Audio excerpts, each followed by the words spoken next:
என் பெயர் ஷீலா. நான் வீட்டுக்கு ஒரே மகள். அப்பா இல்லை. அம்மா மட்டுமே. அப்பா நான் சிறுவயது இருக்கும்போது இறந்துவிட்டார். அதன் பிறகு அம்மா என்னை அவருக்கு தெரிந்த வேலைகளையும் கிடைத்த வேலைகளையும் செய்து நன்கு படிக்க வைத்தார். படித்து முடித்த பிறகு அவருக்கு என்னை கல்யாணம் செய்து வைக்க வேண்டும் என்ற ஆசை வந்தது. அவர் என்னை கல்லூரி 1ஆம் ஆண்டு சேர்த்த உடனே மாப்பிள்ளை தேட ஆரம்பித்தார். பெண்ணை நல்ல இடத்தில் கல்யாணம் செய்து வைக்க வேண்டும் என்ற ஆசை ஒவ்வொரு அம்மாவுக்கும் நிச்சயம் இருக்கும். காலேஜ் முடித்துவிட்டு நல்ல கம்பெனி ஒன்றில் வேலைக்கு சேர்ந்து கை நிறைய சம்பளம் வாங்குகிறேன். ஒரு நாள் என் அம்மாவின் தோழி அவரது பெண்ணிற்கு திருமணம் என்று அழைப்பிதழ் கொடுக்க வந்திருந்தார். ஒரு புறம் அவருக்கு சந்தோஷம் இருந்தாலும் மறுபுறம் தனது மகளுக்கும் இதேபோல் திருமணம் செய்து வைக்க முடியவில்லை என்ற ஆதங்கமும் இருந்தது. எனது அம்மாவும் அவரது தோழி சென்ற பிறகு என்னிடம் சொல்லி மன வருத்தப்பட்டார். நானும் அவருக்கு ஆறுதல் கூறினேன். பிறகு திருமணத்திற்கு நாங்கள் இருவரும் செல்லலாம் என முடிவெடுத்தாலும் அம்மாவும் அதிகமாக எங்கும் வெளியில் சென்றதில்லை. திருமணம் நடைபெறும் நாளும் வந்தது. நானும் என்னிடம் உள்ள உடைகளில் மிக அழகான உடை ஒன்றை தேர்வு செய்து அணிந்து கொண்டு சென்றேன். பார்த்தவர்களும் இந்த உடையில் நீ தேவதை போல உள்ளாய் என பாராட்டினார்கள். நானும் மனதில் சந்தோஷமாக உணர்ந்தேன். திருமணத்தில் தோழிகளுடன் நின்று பேசிக் கொண்டிருக்கும் போது சற்றும் எதிர்பாராத வண்ணம் ஒரு இளைஞன் என் அருகில் வந்து நின்றான். அவன் தன்னை அன்பரசன் என்றும் அன்பு என்று அழைப்பார்கள் என்றும் அறிமுகம் செய்து கொண்டான். அவர் நீங்கள் அழகாக உள்ளதாக என்னை புகழ நானும் வெட்கத்தில் தலை குனிந்தேன். திருமணமும் சிறப்பாக நடைபெற்றது. சில நாட்கள் கழித்து அம்மாவின் தோழி மற்றும் அன்று திருமண விழாவில் பார்த்த அன்பும் அவரது அம்மா மூவரும் எனது வீட்டிற்கு என்னை பெண் கேட்டு வந்தனர். இதை நான் சற்று எதிர்பார்க்கவில்லை. அம்மாவின் தோழி அவர்களை அறிமுகம் செய்து வைத்தார். இவர்கள் எனது உறவினர்கள். உனது பெண்ணை திருமண விழாவில் பார்த்து பிடித்துள்ளதாக சொன்னார்கள். உனக்கு விருப்பம் இருந்தால் அன்புக்கு தாராளமாக உனது பெண்ணை திருமணம் செய்து வைக்கலாம். அன்பு எனக்கு தெரிந்தவன்தான். சிறு வயது முதலே அவனை நான் பார்த்து வருகிறேன். எந்த கெட்ட பழக்கமும் இல்லை. மேலும் நன்கு படித்து சம்பாதிக்கிறான். இவனை திருமணம் செய்தால் உனது வாழ்க்கை நன்றாக இருக்கும் என சிபாரிசு செய்து கொண்டிருந்தார். அம்மாவிற்கு இந்த சம்மதம் சரி எனப்பட்டது. ஏனெனில் தனது தோழியின் மேல் அவ்வளவு நம்பிக்கை வைத்திருந்தார். திருமணத்திற்கு சம்மதம் தெரிவித்தார். அடுத்த 1 மாதத்திலேயே திருமணம் சிறப்பாக நடைபெற்றது. மாப்பிள்ளை வீட்டார் வரதட்சணை பற்றி எதுவுமே பேசவில்லை. உங்களுக்கு என்ன முடியுமோ அதையே செய்யுங்கள் என கூறியது எனக்கு மிகவும் பிடித்திருந்தது. நான் எனது அம்மாவிற்கு இந்த திருமணத்தால் எந்த கஷ்டத்தையும் கொடுக்கவில்லை. இதனால் எனக்கு மாப்பிள்ளை வீட்டார் மேல் சற்று மரியாதை கூடியது. அவர்கள் வீட்டில் மாமியார், எனது கணவர் மற்றும் எனது கணவரின் தம்பி மட்டுமே உள்ளனர். எனது அம்மாவின் தோழி சொன்னது போல மாப்பிள்ளை மட்டுமல்ல, அவர்கள் வீட்டில் உள்ள அனைவரும் மிகவும் நல்லவர்களாக இருந்தனர். என் மேல் அதிக பாசத்துடன் நடந்து கொண்டனர். அதிலும் எனது மாமியார் என்னை அவரது பெண்ணாகவே பார்க்க தொடங்கினார். என்னையும் எந்த விஷயத்திலும் அவர் கட்டுப்படுத்தவில்லை. எனது கணவரும் என் மேல் உயிராக இருந்தார். என்னை எப்பொழுதும் சந்தோஷமாக வைத்து கொண்டார். என்னுடைய கணவரின் சகோதரரும் என் மேல் மரியாதையாகவும் பாசமாகவும் நடந்து கொண்டார். எனது கணவர் நான் அம்மா வீட்டுக்கு செல்ல வேண்டும் என்றால் அவரும் என்னுடன் வந்து சிறிது நேரம் இருந்துவிட்டு கையோடு அழைத்து வந்து விடுவார். கல்யாணம் ஆனதிலிருந்து இதுவரை எனது அம்மா வீட்டில் நான் தங்கியதில்லை. காரணம் கேட்டால் உன்னை விட்டு என்னால் ஒரு நிமிடம் கூட பிரிந்து இருக்க முடியாது என்பார். எனக்கும் அப்படித்தான் இருந்தது. எங்களுக்கு திருமணமாகி 3 வருடங்கள் ஆகிவிட்டன. ஆனால் அந்த 3 வருடமும் எப்படி சென்றது என்று தெரியவில்லை. அந்த அளவிற்கு நாங்கள் மிகவும் சந்தோஷமாக இருந்தோம். மேலும் சந்தோஷம் அடையும் வகையில் கர்ப்பமாக இருந்தேன். இதை கணவர் வீட்டாரிடமும் தெரிவிக்க அவர்களும் இதனை சந்தோஷமடைந்து ஊருக்கே விருந்து வைத்தனர். இதைப்போல புகுந்த வீட்டை தந்ததற்கு கடவுளிடம் தினம் தினம் நன்றி சொல்லி வந்தேன். நான் இப்பொழுது 3 மாதமாக இருந்தேன். ஒரு நாள் என் அம்மாவின் பக்கத்து வீட்டுக்காரர்கள் தொலைபேசியில் என்னை தொடர்பு கொண்டு உனது அம்மாவிற்கு காய்ச்சலாக உள்ளது, கவனிப்பதற்கு ஆள் இல்லாமல் மிகவும் சிரமப்படுகிறார் என்றார். எனக்கு ஒருவித பதட்டம் அடைந்து கணவரிடமும் சொல்ல உடனடியாக என்னை அம்மா வீட்டிற்கு அழைத்து சென்றார். அம்மாவும் நான் பார்த்துக்கொள்கிறேன், நீங்கள் உங்கள் வீட்டுக்கு செல்லுங்கள் என கூற, நானும் அதெல்லாம் வேண்டாம் அம்மா, நான் மட்டும் உன்னிடம் இருந்து உன்னை கவனித்துக் கொள்கிறேன்.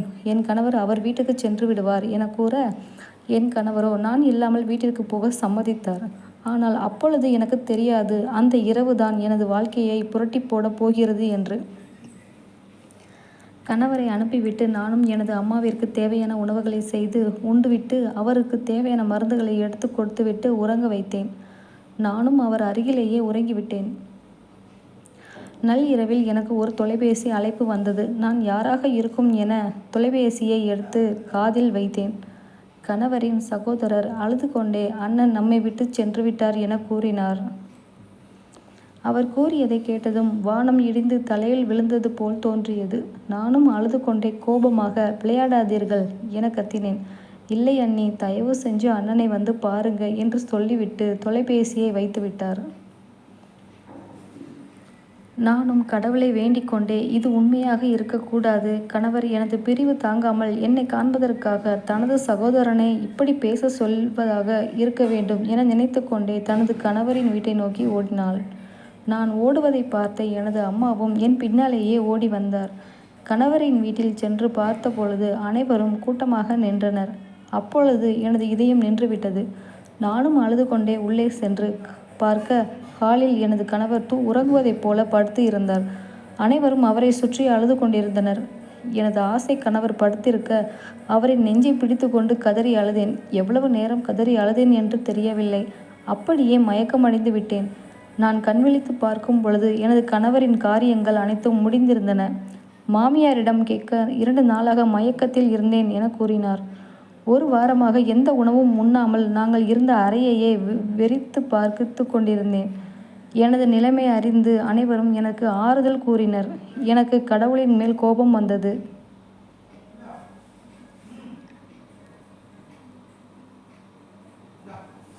நான் அதிலிருந்து மீண்டு வர 1 மாத காலமானது.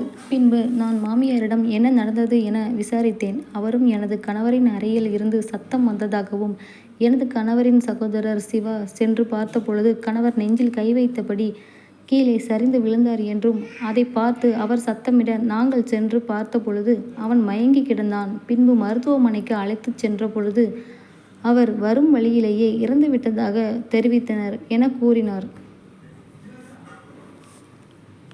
அவரின் இறப்பிலிருந்து மீண்டு வர எனக்கு 3 மாத காலங்கள் ஆகியும் மீண்டு வர முடியவில்லை. எங்கு பார்த்தாலும் அவர் நினைவாகவே இருந்தது. ஒரு கட்டத்தில் பொறுத்து கொள்ள முடியாமல் எனது மாமியாரிடம் நான் எனது அம்மா வீட்டிற்கு சென்று வருகிறேன் என்றேன். மாமியாரோ மறுத்துவிட்டார். எனது மனம் அன்பின் நினைவாகவே இருக்கிறது. நீயும் சென்றுவிட்டால் நாங்கள் வெறுமையாக உணர்வோம். தயவு செய்து எங்களுடனேயே இரு என கூறினார். பிறகு எனது அம்மாவின் உடல்நிலையை காரணம் காட்டி சிறிது காலம் சென்று வருகிறேன் என அனுமதி பெற்று எனது அம்மா வீட்டிற்கு வந்தேன். சில நாட்கள் எனது மாமியாரும் அடிக்கடி தொலைபேசியில் தொடர்பு கொண்டு என்னை வீட்டிற்கு வருமாறு அழைப்பார். இப்பொழுது எனது கணவர் இறந்து 1 ஆண்டுகள் முழுமை அடைந்து விட்டன. எனக்கு அழகான ஆண் குழந்தையும் பிறந்தது. ஒரு நாள் எனது மாமியார் எங்களோட வீட்டிற்கு வந்தார். எனது அம்மாவை அழைத்து தனியாக ஏதோ பேசிக்கொண்டிருந்தார். அவர் நலம் விசாரித்துவிட்டு சென்று விட்டார். என்னை அழைத்த எனது அம்மா, உனது மாமியார் அவர்கள் 2வது மகனுக்கு உன்னை திருமணம் செய்து வைக்க ஆசைப்படுகிறார்கள். எனக்கும் அது சரியாக படுகிறது. நீ என்ன சொல்கிறாய் என என்னிடம் கேட்க நான் அதிர்ந்து போனேன். நானும் கோபமாக, உனக்கு ஏதேனும் புத்தி பேதலித்து விட்டதா? நான் தான் அந்த வீட்டிற்கு சென்று வாளாவெட்டியாக திரும்பி வந்துட்டேனே. மீண்டும் அதே வீட்டிற்கு மருமகளாக செல்லச் சொல்கிறாய். உனக்கு மனசாட்சியே இல்லையா என கத்தினேன். எனது கோபத்தை பார்த்த அம்மா அமைதியாகிவிட்டார். ஆனால் அவர் என்னிடம் தொடர்ந்து திருமணம் செய்து கொள்ளும்படி வற்புறுத்தி கொண்டே வந்தார். மாமியார் எனது வீட்டிற்கு வந்து இதை பற்றி பேச ஆரம்பித்தார். அவர், எனது மகனின் விதி முடிந்துவிட்டது. ஆனால் இனிமேல் உனக்கும் உன் குழந்தைக்கும் ஒரு வாழ்க்கை உள்ளது. நீ வேறொரு வீட்டிற்கு சென்றால் எப்படி இருப்பாய் என எங்களுக்கு தெரியாது. தனியாக குழந்தையை வளர்த்து ஆளாக்குவது அவ்வளவு எளிதல்ல.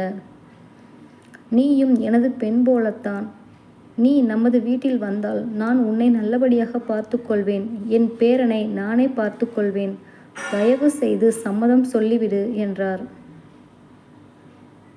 எனது அம்மாவும் நானும் உயிரோடு இருக்கும் முன்னரே உனது சந்தோஷமான வாழ்க்கையை மீண்டும் பார்க்க ஆசைப்படுகிறேன். அவர் சொல்வதை கேள் என்றார். எனது கணவரின் தம்பியிடம் பேசும்பொழுது அவரும், அண்ணி, உங்கள் மேல் எனக்கு மரியாதை அதிகமாக உள்ளது. அம்மா ஆசைப்படுகிறார். அவரின் ஆசைக்கே நான் தடங்கலாக இருக்க விரும்பவில்லை. ஆனால் இதில் உங்கள் சம்மதம்தான் முக்கியம் என்றார். ஒரு கட்டத்தில் நானும் யோசித்து சரி என்று சம்மதித்து விட்டேன். இதில் அனைவருக்கும் இருந்த சந்தோஷம். அடுத்த வாரத்திலேயே ஒரு நல்ல நாளாக பார்த்து திருமணம் செய்து வைத்தனர். அதே வீட்டிற்கு மீண்டும் மருமகளாகச் சென்றேன். முன்பு அன்பு என் கணவராக இருந்தார். இப்பொழுது அவர்கள் தம்பி சிவா. இந்த திருமணம் சிவாவின் முழு சம்மதத்துடன் தான் நடந்ததா என்று எனக்குள் பல கேள்விகள் இருந்தது. நானும் மாமியாரையும் வற்புறுத்தலால் தான் திருமணம் செய்துள்ளேன். அதனால்தான் இந்த சந்தேகம் தோன்றுகிறது. முதலிரவில் நான் அமர்ந்து இருக்கிறேன். எனக்கு அருகே சிவா வந்து அமர்ந்தான். அவரிடம், உங்களின் அண்ணனின் நினைவுகள் என்னை விட்டு இன்னும் முழுதாக மறையவில்லை. உங்கள் அம்மாவின் வற்புறுத்தலின் பேரில் மட்டுமே இந்த திருமணத்திற்கு சம்மதம் தெரிவித்தேன். எனக்கு இன்னும் அவகாசம் வேணும். இது எல்லாம் பிறகு பார்த்து கொள்ளலாம் என்றேன். இதையெல்லாம் கேட்டுக்கொண்டே இருந்த சிவா உடனே சரி என்றார். எனக்கு இது ஆச்சரியமாக இருந்தது. ஏனெனில் அவருக்கு சம்மந்தம் இல்லாமல் தான் இந்த திருமணம் நடைபெற்று இருக்கும் என நினைக்கிறேன். நானும் உங்களிடம் இதை பற்றி பேச நினைத்தேன். முதலில் எனக்கு விருப்பம் இல்லை. என் அண்ணனின் குழந்தையையும் உங்களையும் என்னை விட யாரும் உண்மையான பாசத்தோடு கவனித்து கொள்ள முடியாது.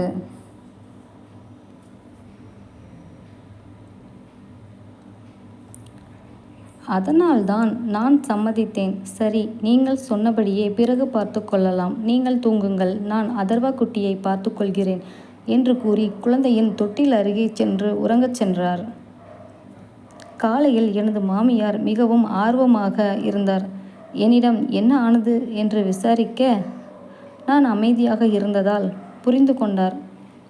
மாமியார் என்னையும் அவர்கள் பேரனையும் நன்றாக கவனித்து கொண்டார்.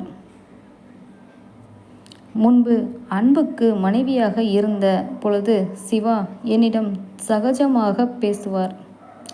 அன்றாடம் நிகழ்வுகளை பகிர்ந்து கொள்வார். ஆனால் இப்பொழுது அது தலைகீழானது. என்னிடம் அதிகமாக பேசுவதில்லை. ஏதோ வேலை சொல்ல வேண்டும் என்றால் மட்டுமே என்னுடன் பேசுவார். எங்களுக்குள் திருமணம் நடந்திருந்தாலும் இடைவெளி மிகவும் அதிகமாகிவிட்டது. ஆனால் குழந்தைக்கும் சிவாவுக்கும் ஆன உறவு வலுவானது. இப்பொழுதெல்லாம் என்னுடன் பேசுவதையே அவர் நிறுத்திவிட்டார். வேலை முடிந்த பின் முழு நேரமும் குழந்தையுடனேயே நேரம் செலவிட்டார். இப்போதெல்லாம் என் மகன் அதர்வா என்னை விட சிவாவுடன் தான் அதிகம் ஒட்டிக்கொண்டான். நானும் இது பற்றி மாமியாரிடம் கூற, மாமியாரும் அவனுக்கு இதில் விருப்பம் இல்லை, நான் தான் காலம் செல்ல இது சரியாகிவிடும், நீ ஒன்றும் கவலைப்படாதே என்று கூறுவார்.